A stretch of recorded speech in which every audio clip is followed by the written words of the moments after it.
Friends,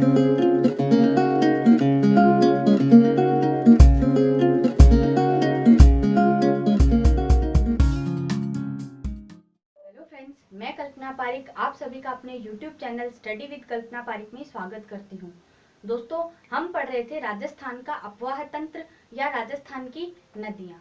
Rajasthan की नदियों को 3 भागों में बांटा गया है, जिसमें एक है अरब सागर की ओर जल ले जाने वाली नदियाँ, दूसरी है बंगाल की खाड़ी की ओर जल ले जाने वाली नदियाँ और तीसरी है आंतरिक प्रवाह की नदियाँ। तो हमने पिछले वीडियोज में आंतरिक प्रवाह की नदियों के बारे में विस्तृत चर्चा की है। आज हम पढ़ेंगे अरब सागर की ओर जल ले जाने वाली नदियां। तो आज का हमारा टॉपिक होगा अरब सागर की ओर जल ले जाने वाली नदियां। जल ले जाने वाली नदियां या अरब सागर, यह है अपवाह तंत्र। राजस्थान की ऐसी 4 नदियां हैं जो अपना जल अरब सागर में ले जाकर डालती हैं, जिनमें आती है लूनी, माही, पश्चिमी बनास और साबरमती। लूनी, पश्चिमी बनास, साबरमती और माही, ये 4 नदियां अपना जल अरब सागर में ले जाकर डालती हैं।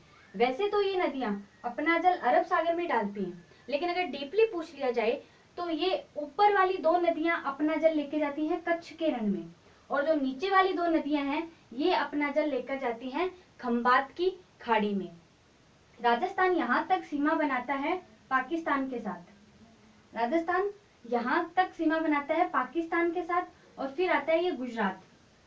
तो ये जो ऊपर वाला हिस्सा है ये है कच्छ का रण और ये है खंबात की खाड़ी।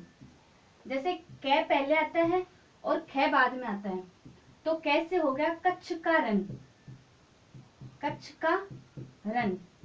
और इसमें राजस्थान की 2 नदियां जाती है, लूनी और पश्चिमी बनास।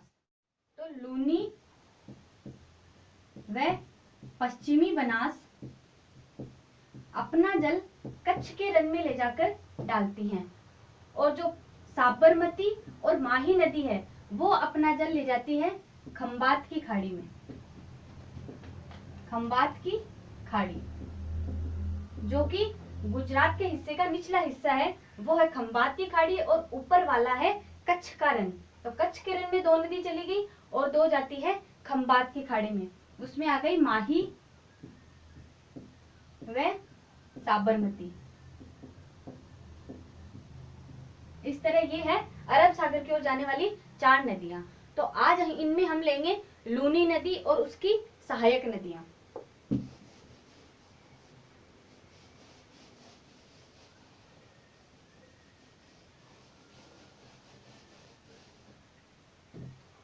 तो हम लेते हैं लूनी नदी। लूनी, इसका एक नाम है लवणवती और इसका एक और है मरुआशा। मरुआशा। और कालिदास ने इस नदी को अंतः सलीला भी कहा है। कालिदास ने क्या कहा है इस नदी को? अंतः सलीला। यह नदी निकलती है राजस्थान में अजमेर के नाग पहाड़ से। ये है अजमेर, ये है नागौर और ये है जोधपुर, बाड़मेर, जालोर, सिरोही और पाली। यह नदी राजस्थान के कुल 6 जिलों में बहती है। लूनी नदी निकलती है अजमेर के नाग पहाड़ से। कहां से निकली लूनी नदी? नाग पहाड़, अजमेर। और जब यह नदी नाग पहाड़ से निकलती है तब इसका नाम रहता है सागरमती। क्या नाम रहता है इसका? सागरमती।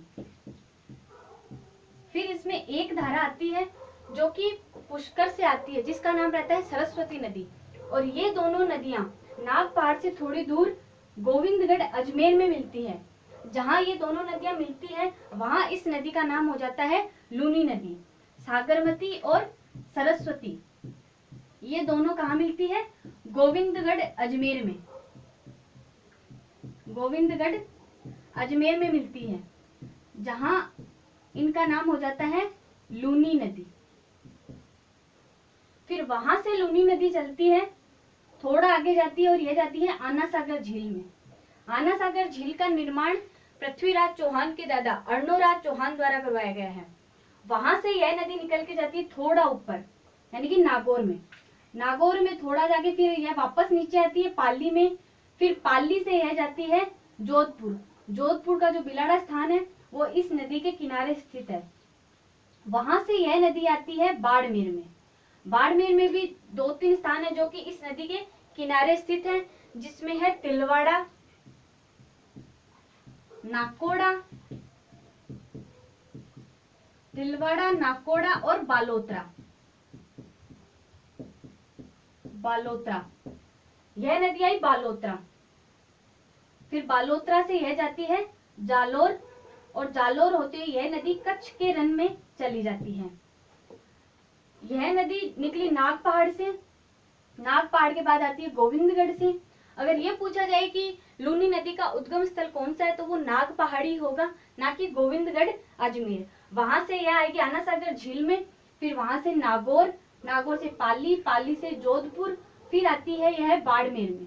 बाड़मेर के बालोतरा तक इस नदी का पानी मीठा रहता है। नाग पहाड़ से लेकर बालोतरा तक इसका पानी मीठा रहता है और उसके बाद इस नदी का जल खारा हो जाता है। इसलिए इस नदी को आधी मीठी और आधी खारी नदी भी कहते हैं, क्योंकि बाड़मेर में पचपदरा झील है जो कि एक खारे पानी की झील है। उसकी निकटता के कारण और यहाँ लवणीय चट्टाने होने के कारण इस नदी का जल यहाँ आकर खारा हो जाता है और फिर यह नदी जालोर होते हुए कच्छ के रण में चली जाती है। इस नदी की कुल लंबाई, लूनी नदी की कुल लंबाई है 495 किलोमीटर। कितनी है? 495 किलोमीटर, जिसमें से राजस्थान में इसकी लंबाई है, राजस्थान में है इसकी लंबाई 330 किलोमीटर। यह नदी, इसका क्षेत्रफल देखें तो यह 34,866 वर्ग किलोमीटर का एरिया घेरती है और यह नदी राजस्थान के कुल अपवाह तंत्र का 10.41% हिस्सा इस नदी के जल का आता है। इसके बाद हम पढ़ेंगे लूनी नदी की सहायक नदियां। लूनी नदी की सहायक नदियां, लूनी नदी की सहायक नदियां कुल 6 नदियां हैं। लूनी नदी की सहायक कुल 6 नदियां लूनी नदी की सहायक नदी है और फिर 3 नदी हैं उन सहायक की उप सहायक। इस तरह कुल 9 नदियां हो गई। तो इनकी एक ट्रिक है जिससे ये नदियां इजीली याद हो जाएंगी। तो इनकी ट्रिक है,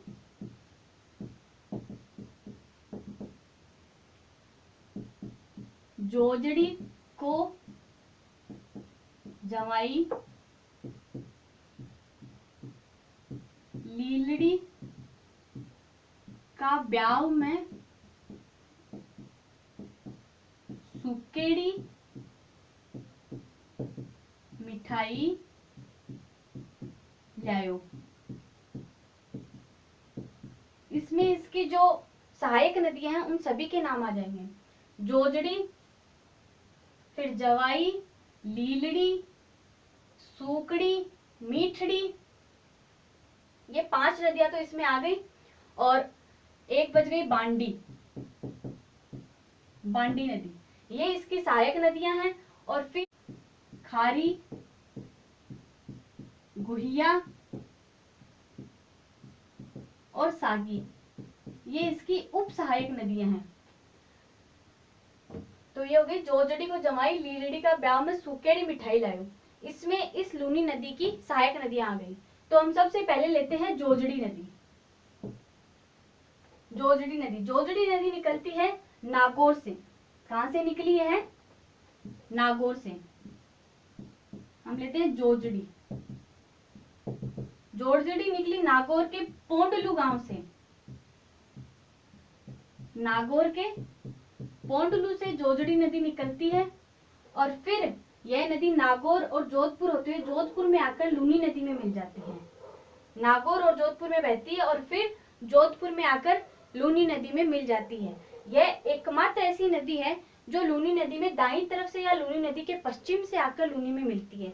बाकी जितनी हुई नदियां हैं सहायक या उप सहायक, वो सारी बाईं तरफ से आकर मिलती हैं। ये एकमात्र ऐसी नदी है जो कि दाईं तरफ से आकर मिलती है। इसके बाद लेते हैं हम इसकी दूसरी नदी, बांडी। बांडी नदी, बांडी नदी निकलती है पाली से। लूनी की जितनी भी सहायक नदियां ये सारी पाली से निकलती हैं और बाड़मेर में जाकर लूनी नदी में मिल जाती हैं। तो बांडी निकली यहाँ से, पाली से, और फिर यहाँ जोधपुर और पाली की सीमा पर यह नदी लूनी नदी में मिल जाती है। इसकी एक सहायक नदी है गुहिया, जो कि पाली से निकलती है और पाली में बांडी नदी में मिल जाती है, और फिर यह नदी मिल जाती है लूनी नदी में। इसके बाद है तीसरी, उसके बाद हम लेते हैं मीठड़ी, लीलड़ी और सूकड़ी। मीठड़ी नदी निकली पाली से और यह बाड़मेर में जाकर लूनी नदी में मिल जाती है। फिर आई लीलड़ी, लीलड़ी नदी निकलती है सोजत पाली से। सोजत पाली की मेहंदी बहुत प्रसिद्ध है। यह नदी निकली सोजत पाली से और यहाँ से निकलकर यह जालोर होते हुए बाड़मेर में लूनी नदी में मिल जाती है। इसके बाद आई सूकड़ी नदी। कौन सी नदी? सूकड़ी। यह नदी जालोर होते हुए बाड़मेर में जाकर लूनी नदी में मिल जाती है और इस सूकड़ी नदी पर जालोर में बांकली बांध बना हुआ है।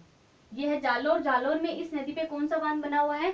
बांकली बांध, सूकड़ी नदी पर। इसके बाद आई जवाई नदी, जो कि लूनी की बहुत महत्वपूर्ण सहायक नदी है और यह नदी निकलती है पाली के बाली तहसील के गोरिया गांव से निकलती है। वहां से निकलकर ये थोड़ा सा आगे जाती है। सुमेरपुर पाली में इस जवाई नदी पर जवाई बांध बना हुआ है, जिसे कि मारवाड़ का अमृत सरोवर कहते हैं, और उस जल के द्वारा जोधपुर व पाली को पेयजल की आपूर्ति की जाती है। तो जवाई नदी निकली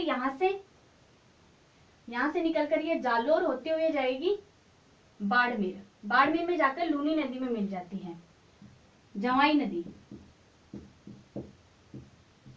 यह नदी निकली पाली से, पाली के बाली तहसील के गोरिया गांव से निकलती है, गोरिया गांव से। फिर थोड़ा आगे जाती है तो सुमेरपुर पाली में इस नदी पर जवाई बांध का निर्माण किया गया है। जवाई बांध ये कहां बना हुआ है? सुमेरपुर पाली में, और इसे मारवाड़ का अमृत सरोवर कहा जाता है। क्या कहा जाता है इसे?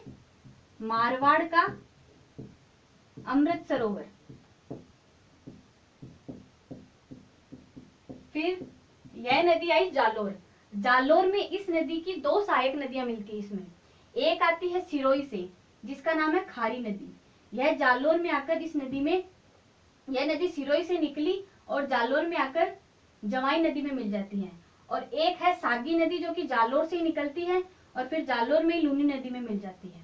तो जवाई नदी की दो सहायक नदियां हैं, सागी और खारी। सागी निकलती है जालोर से और खारी निकलती है सिरोही से। फिर यह नदी, जब ये दोनों नदियां इसमें मिल जाती है, फिर यह नदी आगे जाकर बाड़मेर में लूनी नदी में मिल जाती है। इस तरह ये हुई लूनी की सहायक नदियां। जोजड़ी, जवाई, लीलड़ी, सूकड़ी, मीठड़ी और बांडी, ये है इसकी मुख्य सहायक नदियां। सहायक नदी वे नदी होती हैं जो अपना जल अलग अलग स्थानों से लाकर अलग अलग स्थानों में एक मुख्य नदी में मिलती है और उस नदी के जल में वृद्धि कर देती है, जिससे वह नदी आगे की ओर जा सके। तो ये इसकी मुख्य सहायक 6 नदियां हैं और उनकी उप सहायक 3 नदियां हैं। तो लूनी नदी निकली नाग पहाड़ से, नाग पहाड़ से निकलकर यह आती है नागौर में, नागौर से आई पाली, पाली से फिर जोधपुर, फिर बाड़मेर और फिर जालोर होते हुए यह कच्छ के रण में चली जाती है। और इसकी 6 सहायक नदियां हैं, जिसमें से एकमात्र ऐसी नदी जो कि इसके दाएं तरफ से मिलती है वो है जोजड़ी, जो कि नागौर के पौंडलू गांव से निकलती है। फिर बाकी जितनी भी नदियां हैं वो सारी इसके बाएं तरफ से मिलती हैं और इस नदी को एक विस्तृत आकार देती हैं। तो ये हुई लूनी व उसकी सहायक नदियां। अगले वीडियो में हम लेके आएंगे माही नदी और उसकी सहायक नदियां। आई होप आपको ये वीडियो पसंद आया होगा। अगर आपको वीडियो पसंद आए तो आप इसे लाइक करें, कमेंट करके बताएं आपको कैसा लगा। चैनल को सब्सक्राइब करें और अपने दोस्तों के साथ ज़्यादा से ज़्यादा शेयर करें। Thank you. जय हिंद, जय भारत, वंदे मातरम।